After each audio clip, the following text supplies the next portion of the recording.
Hello and welcome back to Computer Science. Today we will have an introduction to Word. Our objective for today is that students will use word processing software to create, copy, edit, format, print, save, and retrieve documents. That's kind of an ongoing objective. We'll do part of that today. So Do Now, you have an assignment in Schoology called Do Now. So you need to log in and complete typing test number 29 at freetypinggame.net, and make sure you record your scores in your typing test document. So you will be completing the document for Wednesday and Friday of this week. After you've taken your typing test and recorded your scores, I want you should already have your Computer Science 7 folder open in OneDrive. And I want you to make a new folder. And yes, it will be a folder in a folder. You're going to name this new folder Computer Basics. So basically what you're doing is organizing your files. You'll be likely using OneDrive for a while, maybe even up until your senior year. So if you don't start organizing your files now, you might have a hard time finding the things that you need. So we are finished with computer history and computer basics and what is a computer. So we're going to make a new folder and file those away so only the things that we need will be out and visible to us. So this is your actual Computer Science 7 folder that you've shared with me. And the files that we're going to be moving into the new folder we're going to create in a minute are computer basics, computer history, what is a computer, and what makes a computer a computer. Please leave your typing test document out and your typing.com login out so that you can see them easy when you come into your Computer Science 7 folder. So what you see now is my Computer Science 7 folder. It is named Dummy Folder because I already have a Computer Science 7 folder and I don't want to keep making new folders in it. So this is just to show you, and it's an example folder. So if you were in your Computer Science 7 folder, yours would look very similar. I do have two typing tests because I have one for days 1 through 5 and one for days 2, 4, 6. So the first thing I ask you to do is to create a new folder. So you're going to come up here and tap on New or click on New and Folder. And then the name of your folder is going to be Computer Basics. So you type that in and click Create. You can see your new folder right there. So now what I want you to do is file away the documents that you don't need anymore. I have in mind Computer Basics, Computer History, and what is a computer. You also have what makes a computer a computer. You can also file that one away because you don't need it anymore. So one way to do it, it's pretty easy. If you kind of move your cursor over to the left side of your files, you'll notice that you can choose them. So I'm going to choose all the ones that I want to move. So you can see I've selected the files that I want to move. And then I'm going to come up to the top and I'm going to click on Move To. And then yes, I want them in my OneDrive. And I want them in my Computer Science 7 folder. That's what you're going to pick. And I want to put them inside my Computer Basics folder. Once I've got that up here, then I'm going to click on Move Here. And you'll notice now, if you go back to My Files and you click on your Computer Science 7 folder, mine's my dummy folder because I'm using that as an example, I've filed away all those things that we don't need anymore, but we don't really want to throw them away either. So the only thing that you should have when you open up your Computer Science 7 folder is this folder with Computer Basics, your typing test, and in your case, you do have also your login information for typing.com. Okay, the next thing I want you to do is to add a new Word document in your Computer Science 7 folder. Please name it Word Processing Notes. So you're still in OneDrive and you're clicking on New Word Processing File and you're going to name it Word Processing Notes. So here I am and I've just opened up my new Word document and I need to change the name to Word Processing Notes. So since we're in Word Online, it's simple. We can just click on where it says Document and we can change that name to Word Processing Notes. And then you can just click out in the document and you'll notice that your file name has changed.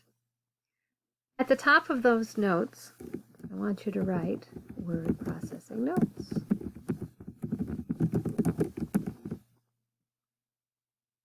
And we notice that the default font is awfully small and kind of hard to read. So if you want to make that a little bit bigger, you can do that.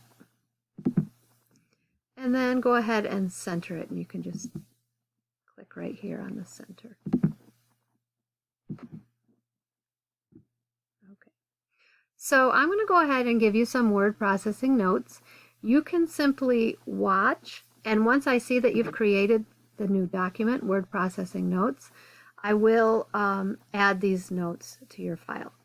Now, it is important that when we're doing the activities and stuff that you do open in the desktop app, because there's certain things that work differently. There's different features in the desktop app than there are in the online app. So you could practice opening in the desktop app. You just click on that and you will get a couple of messages.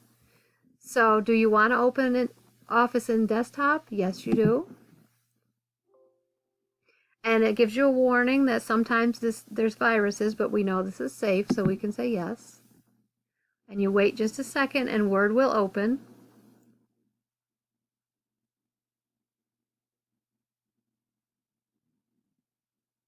And here we are in the desktop version. Now it's important when you're working in the desktop version that you remember to save.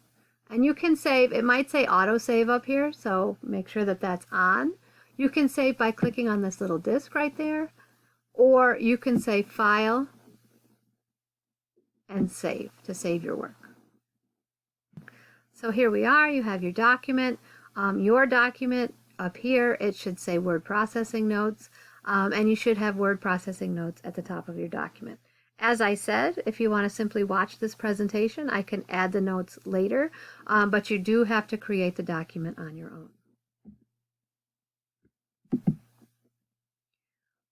All right, so we have the ribbon, which is up here, and the ribbon has tabs on it. The ribbon provides access to all the functions of Word.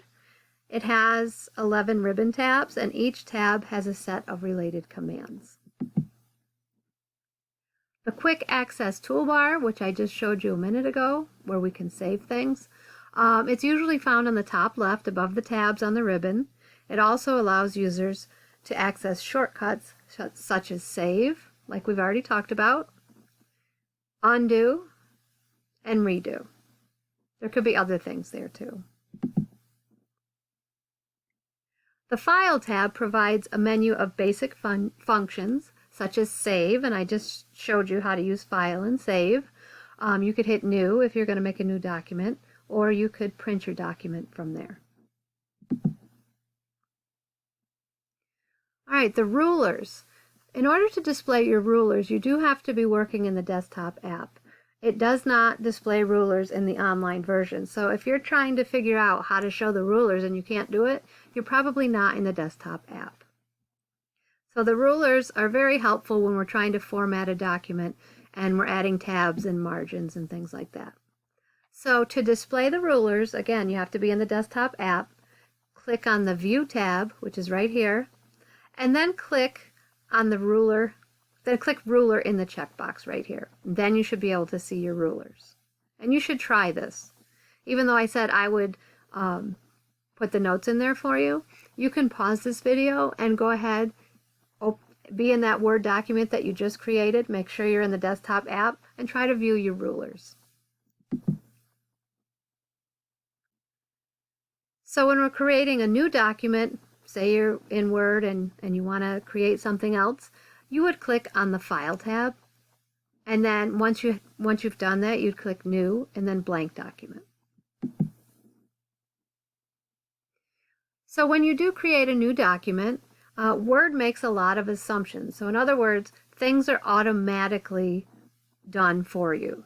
So for example, the font in our case is Calibri N11. And as I said in the beginning, the font size that is the default, or that's automatically there, is a little bit small, so you might want to change that.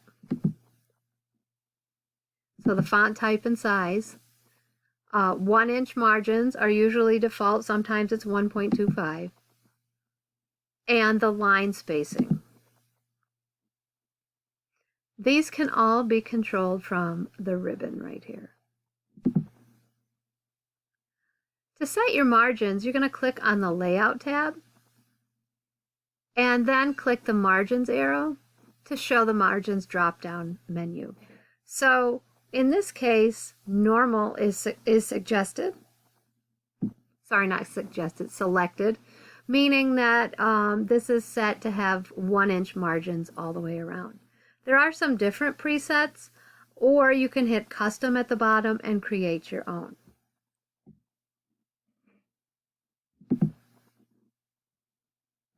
So there's several ways that text can be aligned in your Word document. So it can be left aligned, right aligned, centered, or justified. And the easiest way is to select text and on the home ribbon, click the paragraph groups button. So you'll notice, you'll notice that, like I said, there are many tabs on the ribbon. In each tab, there are groups, like the clipboard group, the font group, the paragraph group, the styles group, and so on. And each tab has a different set of commands and a different set of groups. For alignment, so if we say left aligned, so that means we want it aligned at the left margin. We would go to the paragraph group here and click the left, align left. And if you just hover your cursor over there, it tells you what it is. So it automatically does that. Next, if we want center aligned or centered, we can click on centered and it will center the text for us. If we want it right aligned, we can click on the right aligned button right here. And then finally, justified. Now, justified is not going to do much for you. Let me type it. When you only have one word. Justified is like if you're looking at the newspaper and you'll notice that all the columns are perfectly even, that's justified. So for formatting font, there's several ways to do it, and you would use the Home tab in the Font group. So as I said, we were working with a paragraph group, now we're working with the Font group. You can change the font type and size by using the drop-downs. Use the buttons for bold, which is right here, italics, underline, and strike through if you want to put a line through it.